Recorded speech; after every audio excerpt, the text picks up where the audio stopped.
Hello Capricorn, welcome to your reading. My name is Maria and this is a tarot intuitive story for you if you have Capricorn anywhere dominantly in your chart, if you're a cross watcher, or you could have been guided to this video for another reason. You could have a Capricorn transit, or this particular reading has a message for you. So if it rings true, then and you know, if it contributes to you, then this reading is for you as well. Capricorn, you've been through a rough patch and you are now getting a leg up. Your reading starts with this card that is showing me that you're about to sort of get a piggyback ride. Is that what it's called? Because we see here this little polar bear that's climbing up on its mother. So I mean, you have been working through some things, and you're stepping now into a period of time where somebody else or spirit or both are gonna take, you know, some of the responsibility, are gonna help carrying the load, and you're gonna have the sort of the luxury of leaning back and not having to sort of do all the work for a while, and it's very well deserved, clearly, because you really have been working through some stuff. So this is what this reading would like to talk to you about. The next card that comes out is, these cards are in Danish, is called the pain body. So it's a term from Eckhart Tolle, speaking about that part of our psyche that reacts, you know, exclusively out of old trauma, and sees old trauma in the world, and has a difficult time to sort of discern the now and the present from older pains that are maybe stored somewhere in the body, or the you know, the psyche, whatever we're talking about here.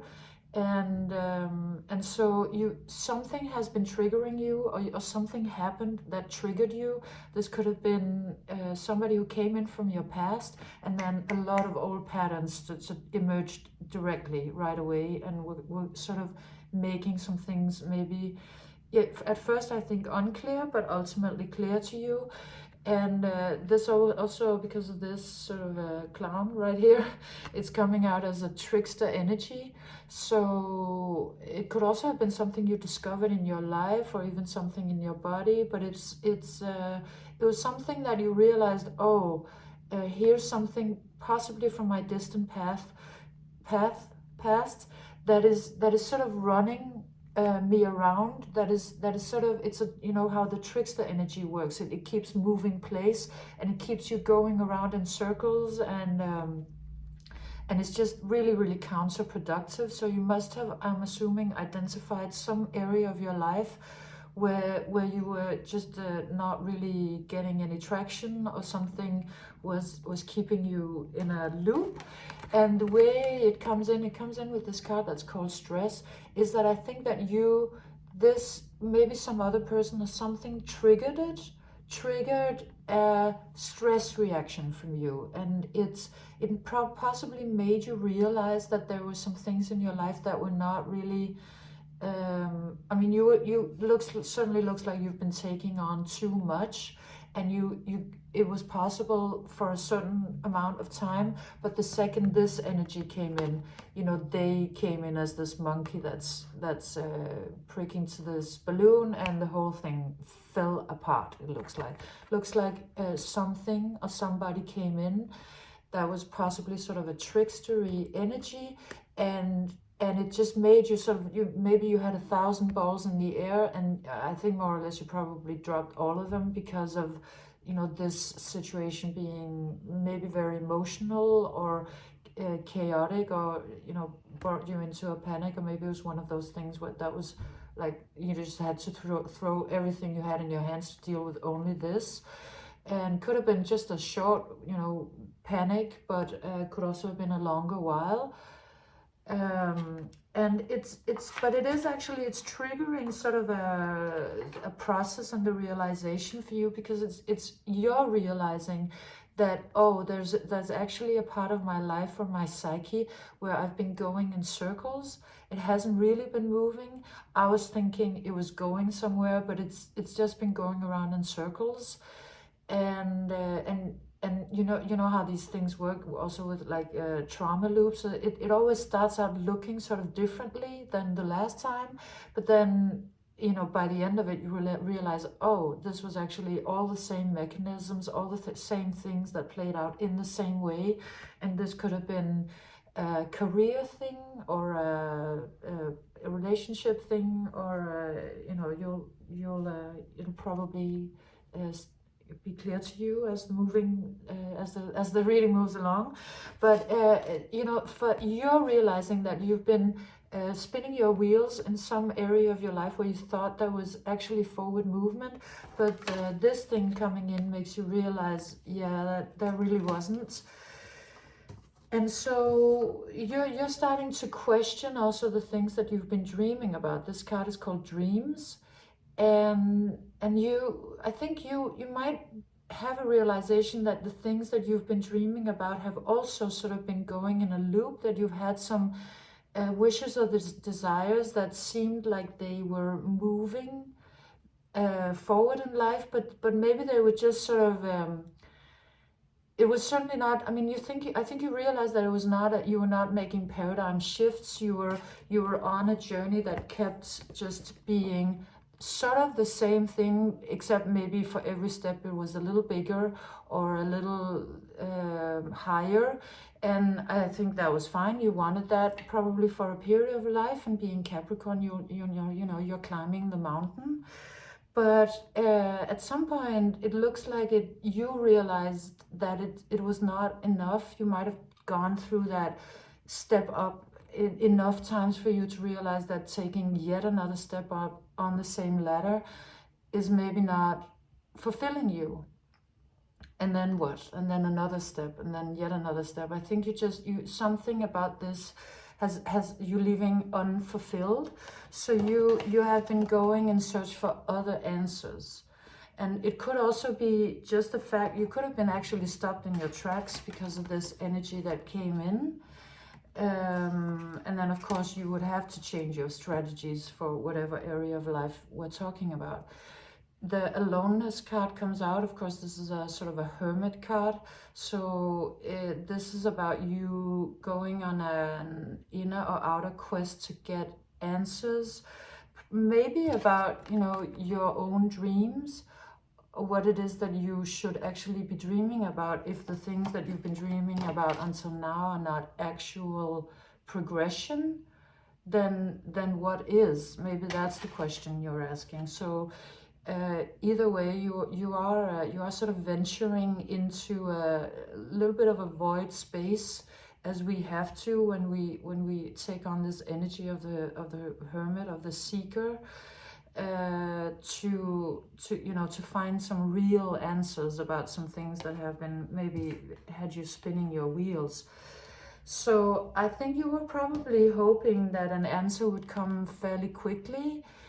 And it looks like it doesn't come as quickly as you, well, it doesn't.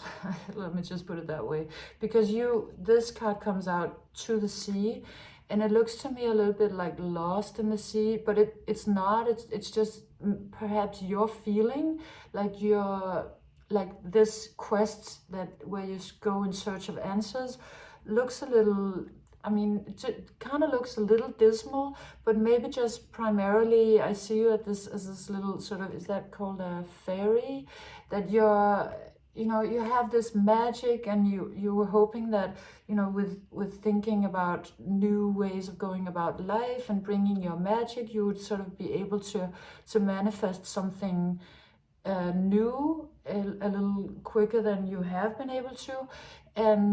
And so, you know, there is this little period where you might feel a little lost. But if you see here, up here is sort of a face that is stepping out of this fog. So something really wants to come out, and it is very important that you take this journey, and that you do this because there is clearly a message wanting to step out for you. And the Optimism card comes out. This is, you know, this what this is, I think, speaking about today is that, you know, Capricorn is famously the sign of pessimism, but perhaps you're being asked to think about what optimism and pessimism actually are. You know, how you think about life. How are you actually thinking about life? What are your deeper thoughts about the meaning of life and how life unfolds, and what matters, and how to view the things that happen? And the message of this card is that it's excuse me, it's just because I've started channeling, so my nose starts running. The message of this is that you may have thought that optimism was the same as assuming things would be easy, but it's really not at all, actually. The healthy optimist assumes that there will be hindrances, and that there will be blockages and problems and steps forward and steps back on the journey, but they're still optimists in the sense that they expect the ultimate outcome to be good. And maybe you didn't know that was a part of being, you know, that was a way that you could think about life. Maybe you thought that you had to sort of be a little more pessimistic, and that was the same as being a realist. But that, I think, maybe at this point in life you're understanding that blockages and hindrances are actually something that is more, you know, you can still be optimistic even though these things are happening. That it's actually a very realistic thing to be an optimist. And so you know, you are learning something about how you're looking at life and what your fundamental idea about life is, like your fundamental sort of I guess belief about it is. And while you're in this period of time where you're processing that, you're being sort of held back from moving anywhere else, because this is very important work. And asking yourself big questions like this, big philosophical questions about what you actually believe in life, is incredibly important. It's incredibly important even down to the small things, because whether we know it or not, our philosophy of life is actually dictating all of our small choices in life. So you're being sort of held down, you're being sort of bound or held in bondage, somehow held in place while you're working through these issues. But incredibly and beautifully, this bondage that's in your life now, this situation or period of your life that's sort of holding you in place in order for you to learn something, is starting to shift then. Because this one comes out, it's called the Fates, and she also looks like, not that it's about gender, this could be anything, but she looks like she's also sort of bound, but she's starting to realize that there's a lot of magic and beauty in being sort of kept within some sort of confine. It is making something possible that was not possible while you were still all the time moving. And so it's like all of this sort of suppressive energy is starting to, over time, to sort of become the diamond. It's moving into sort of stars and magic, and you're moving into a space of really sort of enjoying it and realizing that this phase and this process that you're going through is really valuable, and that it's actually creating a lot of gems and beauty and value. And so somehow through this bondage, through being held in place, you're finding freedom. You're finding a freedom through sort of a magic of it. And then it becomes clear what it was that wanted to speak to you, because here was this face hiding in the sky. And now I mean, it's really stepping forward. This is talking about perspective. So you're getting really a deep and wise and knowledgeable perspective on your situation and life and everything. And it's you're really getting in touch with an amazing amount of wisdom, knowledge, self-knowledge. This really comes out as sort of a Greek philosopher, as very just incredibly wise, just having, you know, the sense of a knowledge that is expanding your being in every dimension, and giving you answers you may have been longing for, knowingly or unknowingly, your whole life. So this incredible amount of wisdom and perspective is stepping out of this period of your life where you somehow find freedom through bondage. And this one comes out to sort of underline that, because this is called the conditioning, and it's of course talking about this lion that is stepping out of the flock of sheep, but it is still sort of bound. It still has this binding to it. So there is something about that is essential, that maybe there is a part of your life or somewhere where you want to move, that is where you're continuously not able to move, but it's just that process is so important. It's so essential to your journey that's how it unfolds, for you to be kept in place, because you are experiencing a blossoming and an empowerment that you couldn't have possibly imagined, and that couldn't apparently have happened in any other way. So it is bringing forward your inherent power and authority,